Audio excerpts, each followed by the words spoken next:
Hello നമസ്കാരം. എല്ലാവർക്കും എൻ്റെ യൂട്യൂബ് സൊല്യൂഷൻ എന്ന എൻ്റെ ഈ യൂട്യൂബ് ചാനലിലേക്ക് എല്ലാവർക്കും സ്വാഗതം.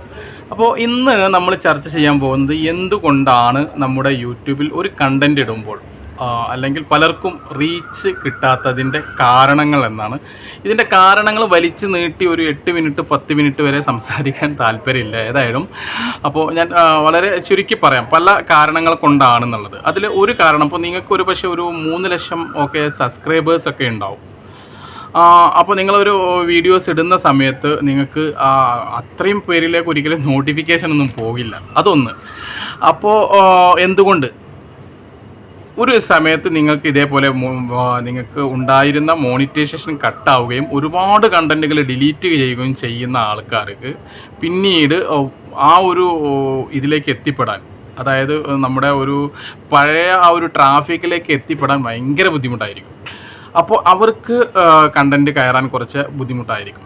രണ്ടാമത്, ഒരുപാട് കണ്ടൻറ്റുകൾ ഇടുന്ന വ്യക്തിയാണ്, ദിവസവും ഓരോരോ കണ്ടൻറ്റ് ഇടുന്നത്, എന്നിട്ടും ഞങ്ങളുടെ വീഡിയോസ് എന്തുകൊണ്ട് കയറി പോകുന്നില്ല എന്നുള്ളത് നിങ്ങൾ ഒന്ന് മനസ്സിലാക്കണം. നമ്മൾ ദിവസവും നമ്മൾ ഒരുപാട് കണ്ടൻറ്റ് ഇടുക എന്നതുകൊണ്ടൊന്നും ഒരിക്കലും നമുക്ക് കണ്ടൻറ്റ് കയറിപ്പോകുമെന്ന് വിചാരിക്കരുത്. നമ്മളിടുന്ന കണ്ടൻറ്റ് ആൾക്കാർക്ക് ഇഷ്ടപ്പെടുന്നുണ്ടോ എന്നുള്ളതാണ്.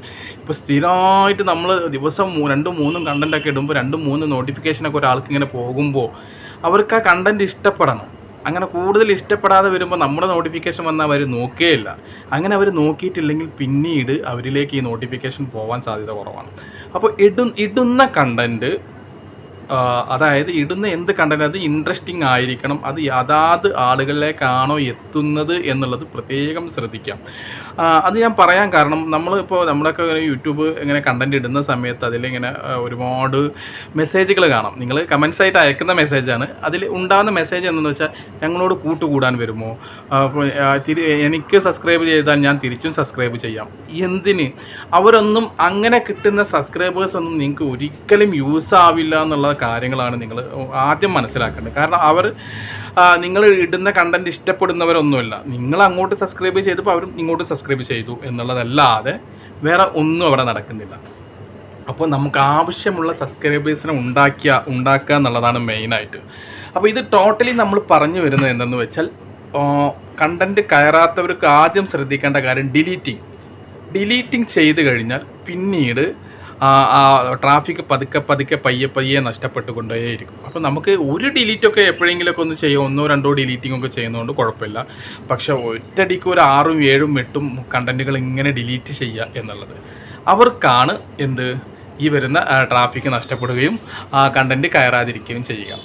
ഇനി അടുത്ത ഒരു ആൾക്കാരുണ്ട്, അതായത് അവർ പണിയെടുക്കാത്ത ആൾക്കാരാണ്. കാരണം അവർ പുറത്തുള്ളവരുടെ കണ്ടൻറ്റൊക്കെ ഇട്ടിട്ട് നമുക്ക് തൽക്കാലം നമുക്കൊന്ന് സബ്സ്ക്രൈബേഴ്സിനൊക്കെ ഒന്ന് കൂട്ടിക്കളയാം.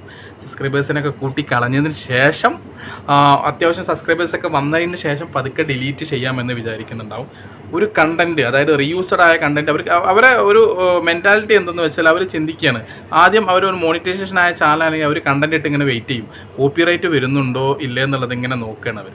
കോപ്പിറൈറ്റ് വന്നാൽ അത് കോപ്പിറൈറ്റാണ്, കോപ്പിറൈറ്റ് ഇല്ലെങ്കിൽ അവർക്ക് ഇടാം എന്നാണ് അവരൊരു ഇത്. അങ്ങനെയല്ല, കോപ്പിറൈറ്റ് അല്ലെങ്കിൽ റീയൂസ്ഡ് ആണ്. ഓക്കെ, ഇങ്ങനെ റീയൂസ്ഡ് സ്ഥിരമായി കയറി പോകുന്ന ഒരു ചാനലിൽ ഇതുപോലെ കണ്ടൻറ്റ് കയറാതിരിക്കും കുറേ അങ്ങോട്ട് ചെല്ലുമ്പോൾ. അവരും ഒരു പക്ഷേ ഇനിയിപ്പോൾ മോണിറ്റൈസേഷൻ ആയവരാണെന്നുണ്ടെങ്കിൽ അവരെ മോണിറ്റൈസേഷൻ നഷ്ടപ്പെടും. മോണിറ്റൈസേഷൻ ആകാത്തവരാണെന്നുണ്ടെങ്കിൽ മോണിറ്റൈസേഷൻ്റെ അപേക്ഷ വരും, കിട്ടില്ല. അപ്പോൾ അവർ നിർബന്ധമാക്കപ്പെടുകയാണ് എന്തുകൊണ്ട് ഡിലീറ്റ് ചെയ്യണം എന്നുള്ളത്. അപ്പോൾ ഡിലീറ്റിംഗ് ആണ് നിങ്ങൾക്ക് കണ്ടൻറ്റ് പിന്നെ ഇങ്ങനെ ട്രാഫിക് നഷ്ടപ്പെടാൻ ഏറ്റവും പ്രധാനപ്പെട്ട കാരണം എന്നുള്ളതാണ്. അപ്പോൾ നിങ്ങളുടെ കണ്ടൻറ്റ് കയറിപ്പോവാത്തത് എന്തുകൊണ്ടാണ് എന്നുള്ളത് ഡിലീറ്റിംഗ് എന്നുള്ളൊരു പർപ്പസിനെ കുറിച്ച് മാത്രമാണ് ഞാൻ ഇവിടെ പറഞ്ഞത്. അതായത് ഡിലീറ്റ് ചെയ്തവർക്ക് വരുന്ന ബുദ്ധിമുട്ടുകളെ പറ്റി, അല്ലെങ്കിൽ അവരുടെ കണ്ടൻറ്റ് കയറിപ്പോവാതിരിക്കാനുള്ള കാരണം അത് മാത്രമാണ് ഞാനിവിടെ പറഞ്ഞത്. ഇത് കൂടാതെ പല കാരണങ്ങളുണ്ട് യൂട്യൂബിൽ കണ്ടൻറ്റ് കയറി പോകുന്നതും പോകാത്തതിനെ പറ്റിയിട്ടൊക്കെ. ഓക്കെ, അപ്പോൾ അതിനെപ്പറ്റി നമുക്ക് വിശദമായിട്ട് അടുത്ത വരും വീഡിയോകളിൽ ചെയ്യാം. ഓക്കെ, ഇതുമായി ബന്ധപ്പെട്ടുള്ള കണ്ടൻറ്റുമായിട്ട് ഞാൻ വീണ്ടും വരും. എങ്ങനെയാണ് ഇനി നമുക്ക് ട്രാഫിക് ഉണ്ടാക്കിയെടുക്കാം എന്നുള്ളതിനെ പറ്റിയിട്ടുള്ള അടുത്തൊരു വീഡിയോസ് വരുന്നതാണ്. അപ്പോൾ നിങ്ങൾക്ക് എൻ്റെ ചാനൽ എന്തെങ്കിലും ഉപകാരപ്രദമായി തോന്നുന്നു എങ്കിൽ ഒന്ന് സബ്സ്ക്രൈബ് ചെയ്തിടുക, എന്തെങ്കിലുമൊക്കെ ലൈക്കുകളൊക്കെ കുത്തിക്കുറിച്ചിടുക, സംശയങ്ങളൊക്കെ ചോദിക്കാവുന്നതാണ്. നമുക്ക് എല്ലാവിധ വർക്കുകളുണ്ട്, പെയ്ഡ് വർക്കും കാര്യങ്ങളൊക്കെ ഉണ്ട്. നമ്മുടെ നമ്പേഴ്സൊക്കെ അവിടെ കൊടുത്തിട്ടുണ്ട്, ആവശ്യമുള്ളവർക്ക് നമ്മളെ കോൺടാക്റ്റ് ചെയ്യാം. Okay, by.